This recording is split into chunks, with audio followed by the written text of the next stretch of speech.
The rain came down in sheets the night Jasmine first saw him.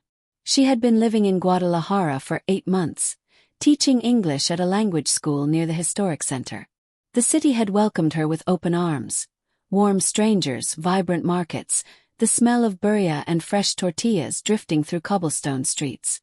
She had come to Mexico to escape the weight of expectations back home in Atlanta, to find herself in a place where no one knew her name or her story. That night, she had ducked into a small cafe to escape the downpour. The kind of place locals knew about but tourists rarely found. Dim lighting, mismatched chairs, walls painted the color of terracotta. An old man played guitar in the corner, his fingers moving across the strings like water.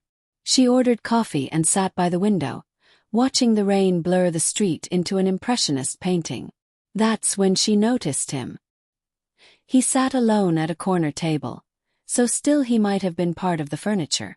Dark hair, strong jaw, eyes that seemed to hold entire conversations within themselves. He wore a simple black shirt, sleeves rolled to his elbows, and he stared at nothing in particular, or everything at once. Jasmine found herself looking at him longer than she should have.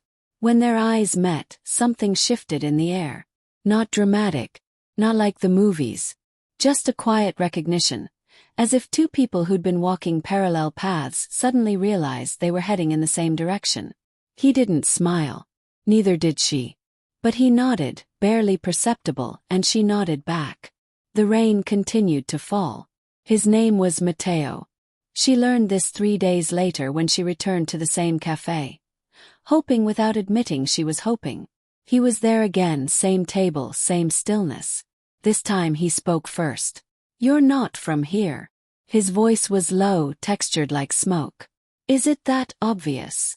Jasmine smiled, stirring sugar into her coffee. "You look at everything like it's the first time." "Maybe it is." He considered this, then gestured to the empty chair across from him. "Sit." It wasn't a question, but it wasn't a command either. Somewhere in between. He sat. They talked for 2 hours. Or rather, she talked and he listened with an intensity that made her feel like every word mattered. She told him about her work, about how she'd fallen in love with the language, the food, the way time moved differently here. How she'd needed to leave home to understand what home meant. He asked questions that revealed nothing about himself. Where did she live? Did she feel safe in the city? What brought her to this particular cafe? When she turned the questions back to him, his answers were carefully vague. "I work in logistics. I've lived here my whole life. I don't talk about myself much." She should have been put off by the evasiveness. Instead, she was intrigued. There was something about the way he held himself, a contained power like a storm that had learned to be still. And beneath the guardedness, she sensed a gentleness he was afraid to show. When they finally parted that night, he walked her to the corner where taxis gathered. "Can I see you again?" she asked, surprising herself with her boldness. He looked at her for a long moment, something unreadable moving behind his eyes. "Yes," he said finally. "But Jasmine, you should know that knowing me comes with shadows." She laughed softly. "Everyone has shadows, Mateo." He didn't laugh back. "Not like mine." But he gave her his number anyway. The courtship that followed was unlike anything Jasmine had experienced. Mateo was attentive in ways that felt both old-fashioned and deeply personal. He never showed up late. Never looked at his phone when they were together. When she spoke, he listened with his entire body turned toward her, as if she were the only thing in the world that mattered. He took her to places tourists never saw. A family-owned restaurant where they served pozole that had been perfected over 4 generations, a rooftop where the entire city spread out below them like scattered stars, a bookstore that smelled of paper and time where the owner greeted him with obvious respect but also obvious fear. That was the first time she noticed it. The way the bookstore owner's smile didn't quite reach his eyes. The way his hands trembled slightly as he reached for a book on the highest shelf. The way he refused payment when Mateo tried to hand him cash. "Please, senor, it's not necessary." Mateo insisted. left more than the books were worth on the counter, and guided Jasmine out with a hand on the small of her back. "He seemed nervous," Jasmine said as they walked. "Some people are nervous around strangers. You're not a stranger to him." Mateo was quiet for a block. Then, "No, I'm not." He didn't elaborate. The weeks folded into each other like paper cranes. Mateo would appear at the language school sometimes, leaning against a wall across the street, waiting. Her co-workers would whisper, asking who the handsome man was, giggling about romance. But Jasmine noticed how the security guard wouldn't meet Mateo's eyes. How the vendor who usually called out greetings to everyone went silent when Mateo passed. She noticed how restaurants always had a table available, even when they looked fully booked. How the waitstaff moved with careful efficiency around him, never casual, never relaxed. She noticed how people on the street would glance at him, then quickly look away. At first, she told herself he was just a striking man, someone people noticed. But it wasn't admiration in their eyes. It was something else. Recognition. And beneath it, fear. They were in his car one evening, driving back from a day trip to Tequila, when everything shifted. The sun was setting, painting the sky in shades of orange and purple. Jasmine was telling a story about one of her students, laughing when Mateo's phone rang. He glanced at it. His entire demeanor changed. "I need to take this," he said quietly.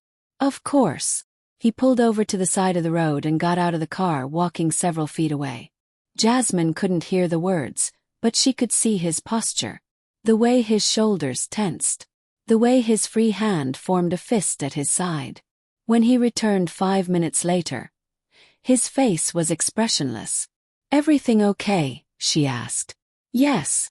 But his hands gripped the steering wheel tighter than necessary, and they drove the rest of the way in silence. That night, he dropped her off at her apartment building without coming up, which was unusual. "Mateo," she said before getting out. "Whatever you're carrying, you don't have to carry it alone." He looked at her with something that might have been longing or might have been grief. "You don't understand what you're offering. Then help me understand." "Not yet," he whispered. "Not yet." The understanding came in pieces. A few days later, she was having lunch with Rosa, a Mexican woman who'd become her closest friend in the city. They were talking about weekend plans when Jasmine mentioned Mateo's name. Rosa's fork clattered against her plate. "What did you say?" "Mateo. My boyfriend. I was thinking of introducing you." "Mateo what? What's his last name?" Jasmine told her. The color drained from Rosa's face. "Jasmine, you need to listen to me very carefully." Rosa's voice dropped to barely a whisper. "You need to stop seeing him." "What? Why?" "I can't explain. I shouldn't even be talking about this here." Rosa's eyes darted around the restaurant. "Please, trust me. That man is." She stopped herself. "You're my friend. Care about you. Stop seeing him." "Rosa, you're scaring me." "Good. Be scared. Be very scared." Rosa left money on the table and walked out, leaving Jasmine sitting alone with half-eaten chilaquiles and a heart full of questions. She asked him that night. They were at his apartment for the first time. A beautiful space with high ceilings and minimalist furniture, artwork that spoke of wealth and taste. The kind of home that didn't match a man who claimed to work in logistics. "Rosa knows your name," Jasmine said, standing by the window overlooking the city. "She practically ran away from me when I mentioned you." Mateo was silent behind her. "People are afraid of you. I've been trying to ignore it, to tell myself I was imagining things. But I'm not, am I?" More silence. "Mateo, who are you?" When she turned around, he was standing very still. That familiar guardedness returned tenfold. "I told you. Knowing me comes with shadows." "That's not an answer." "It's the only answer I can give you right now." "Can't or won't." His jaw tightened. "Both." Jasmine felt tears prick her eyes. "I've fallen in love with you. Do you understand that? Love you. And I don't even know who you are." Something broke in his expression. He crossed the room in 3 strides and cupped her face in his hands with a tenderness that contradicted everything about him. I love you too. More than you know. More than is safe. Then tell me. If I tell you, everything changes. The moment you know, you become part of a world you can't leave. You'll look at me differently. You'll see what everyone else sees. I'll see the truth. The truth is complicated. I don't care. You should. His thumb brushed away a tear from her cheek. You should care very much. But then he kissed her, and all the questions dissolved into the feeling of his mouth on hers. His hands in her hair, the desperate way they held each other like they were both drowning. That night, they crossed a threshold they couldn't cross. For a while, Jasmine lived in willful ignorance. She didn't ask questions, didn't push. When Mateo disappeared for days with vague explanations, she accepted it. When he received phone calls that made his entire body go rigid, she pretended not to notice. She built a small, careful life around the edges of his reality. But reality has a way of demanding recognition. It happened on a Tuesday. Jasmine was walking home from the market, bags of produce in her arms, thinking about the recipe she wanted to try. The street was crowded with the usual afternoon chaos, vendors calling out, children playing, music drifting from open doorways. Then she heard the motorcycles. 3 of them, engines roaring, weaving through traffic with aggressive speed. People scattered. Mothers grabbed children. Shop owners stepped back from the street.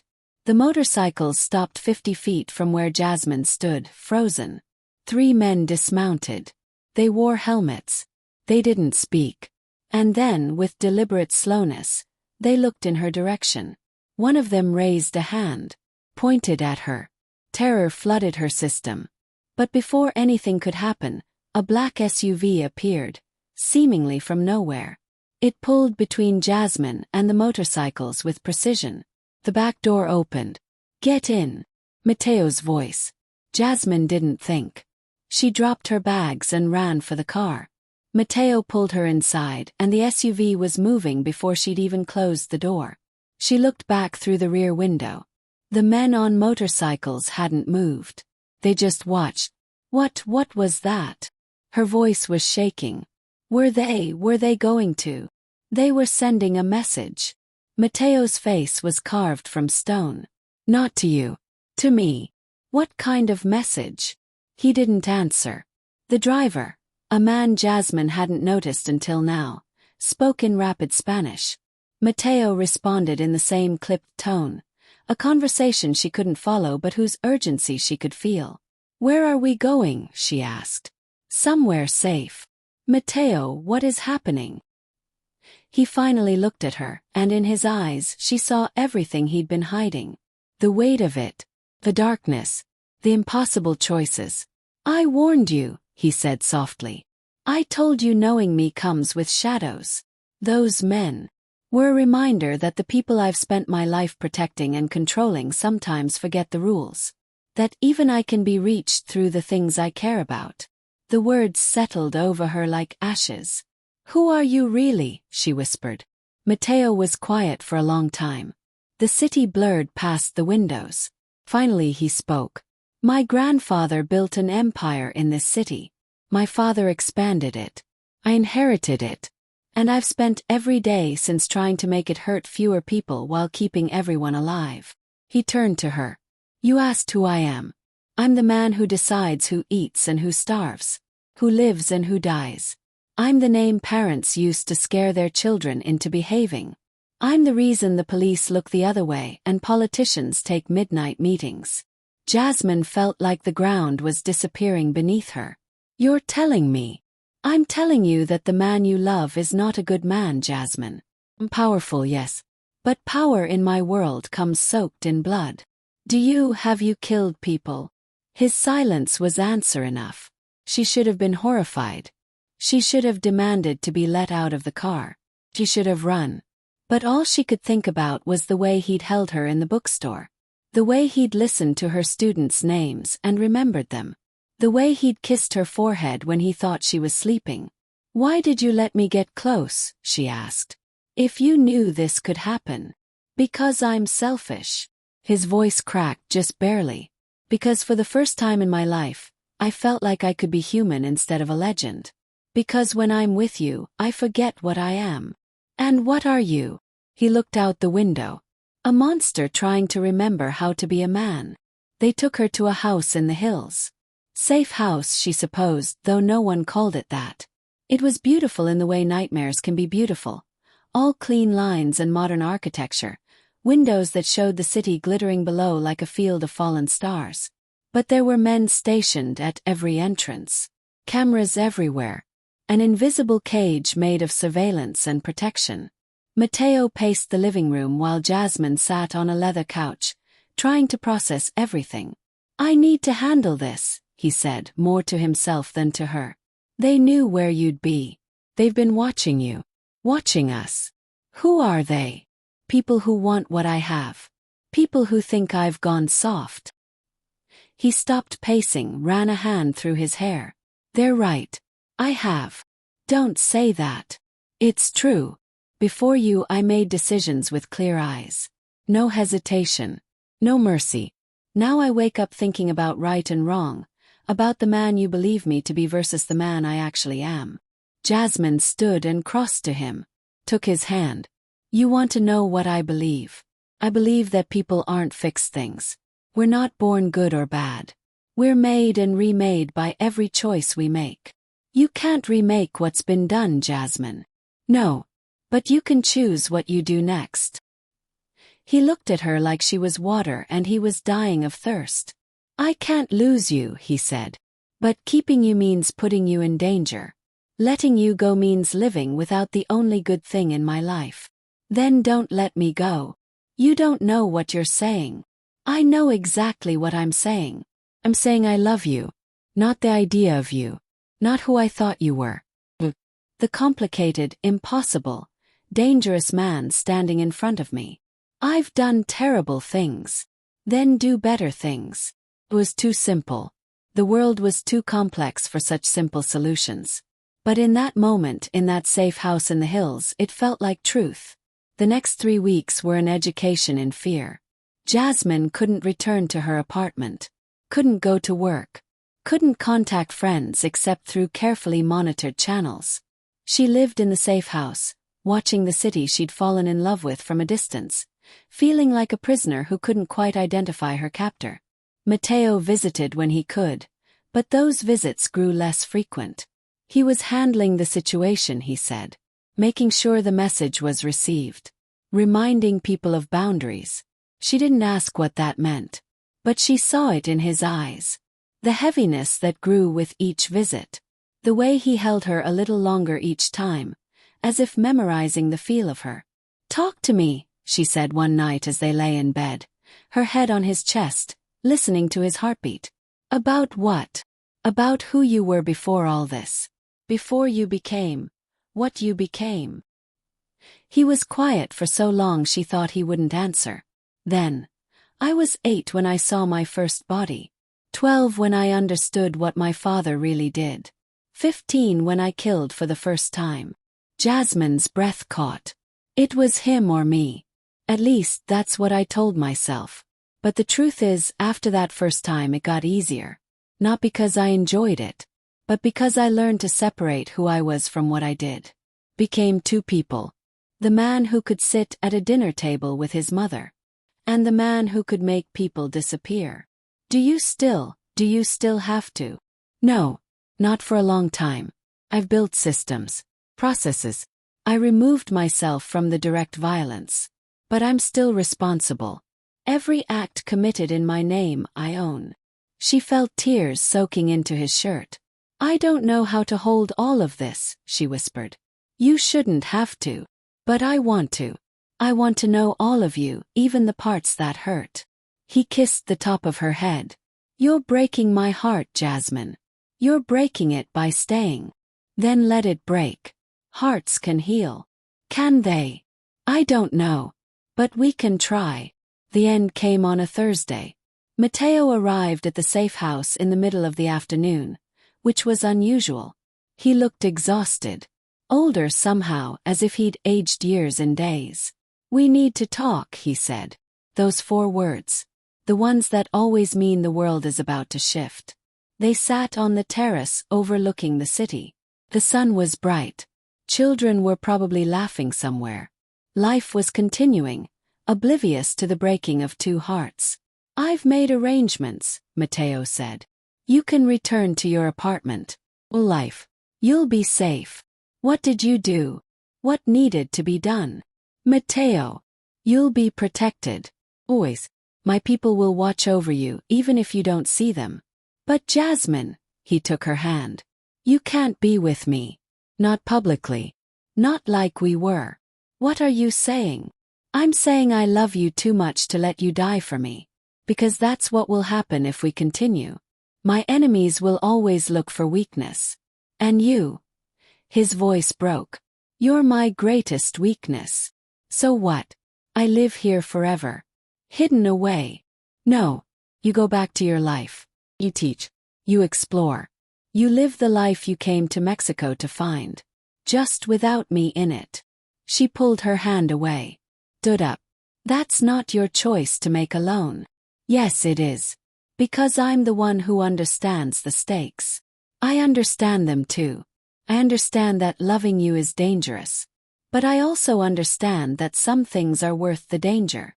Not this. Not your life. Then what was this? She gestured between them, around them, at everything. What have we been doing? Playing house. Pretending. No. No.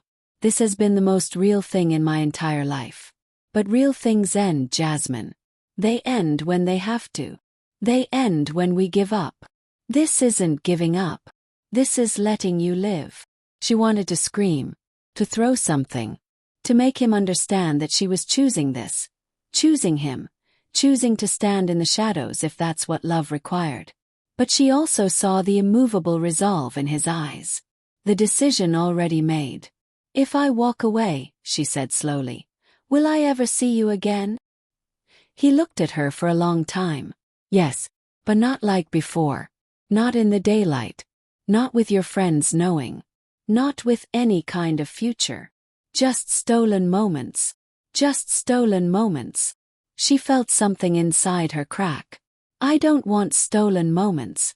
I want a life. I know. And that's why you need to go back to yours. Jasmine returned to her apartment on a Sunday. Everything was exactly as she'd left it. Her books, her tea collection, the photo of her family on the windowsill. But it felt like she was walking into a stranger's home. Rosa came by the next day, crying with relief, hugging Jasmine so tightly she could barely breathe. I thought when you disappeared, I thought the worst. I'm okay, Jasmine said, though she wasn't sure that was true. Where did you go? Away. Just away. Rosa looked at her knowingly. Did you end it? With him? He ended it. To protect me. Good. That's good, Jasmine. But it didn't feel good. Felt like walking around with a missing limb. A phantom pain where love used to be. She tried to rebuild her life. Returned to teaching. Her students were happy to see her. The routine was comforting. She started going to different cafes. Avoiding the places she'd gone with Mateo. But everywhere she went, she saw shadows that might have been his men. Felt eyes watching from corners. He'd meant what he said. She was protected. Always. But protection felt like its own kind of prison. 3 months passed. Jasmine learned to smile again. Learned to tell stories about her time away as if it had been an adventure rather than heartbreak. She dated briefly. A kind professor from the university who took her to museums and quoted poetry. But she felt nothing. Her heart was somewhere else with someone else. Then one night, she came home to find a note slipped under her door. Asterisk the bookstore. Midnight. If you want to, asterisk. No signature. But she knew the handwriting. She almost didn't go. She put the note on her counter and stared at it for 3 hours, making tea, pacing, trying to convince herself that going back would undo all the healing she'd barely managed. But at 11:30, she found herself walking through dark streets toward the bookstore where they'd once browsed together. It was closed, of course. But the door was unlocked. Mateo stood among the bookshelves, illuminated by a single lamp. He looked thinner, tired, but his eyes lit up when he saw her. "You came. I shouldn't have. I know." They stood on opposite sides of the store, an ocean of space between them. "I can't do this halfway," Jasmine said. "I can't be the woman you visit in the dark. I need daylight. I need a future. I can't give you that. I know. But I couldn't not see you. I needed to know you were okay. That you were happy. I'm not happy. But I'm alive. That's what you wanted, right?" The words came out harsher than she intended. Mateo flinched. "Yes. That's what I wanted." "Well, congratulations. Mission accomplished." She turned to leave. "Jasmine, wait." Something in his voice stopped her. "I'm trying to change things. To build something different. It won't be fast. Might not even be possible. But I'm trying to become the man you believed I could be." He turned back. "For me. For me. But also, yes, for you. For the possibility that maybe, someday, I could stand in the daylight again." Tears ran down her face. "How long?" "I don't know. That's not an answer. It's the only honest one I have." She walked toward him then, closing the distance. Put her hand on his chest, felt his heart beating. "I'll wait," she said. "But not forever. Life is too short for forever." "I know. And Mateo, when you've built whatever you're building, when you've become whoever you're becoming, don't assume I'll still be here. Don't assume you can snap your fingers and I'll come running.